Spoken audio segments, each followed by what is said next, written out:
अशी कुरकुरीत थापट वडी एकदा घरी नक्की करून बघा। यासाठी प्रथम कढईमध्ये तेल तापलं की त्यावर लसूण, जिरं, हिंग, हळद व बारीक चिरलेला कांदा घालून परतवून त्यावर घरगुती लाल तिखट, गरम मसाला, धणा जिरा पावडर व आलं लसूण पेस्ट घालून परतवून घ्यायचं।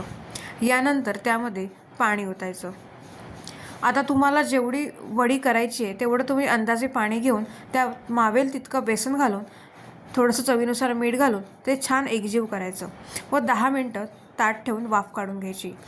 हा गोळा छान शिजला, घट्ट झाला की एका ताटाला तेल लावून वडीचं मिश्रण सेट करून घ्यायचं व वड्या पाडून त्या एका तव्यामध्ये तेल घेऊन त्यात शॅलो फ्राय करून घ्यायच्या। तुम्ही या वड्या डीप फ्राय पण करू शकता। ह्या चवीला एकदम उत्तम अशा लागतात। अशा वड्या तुम्ही एकदा घरी नक्की करून बघा।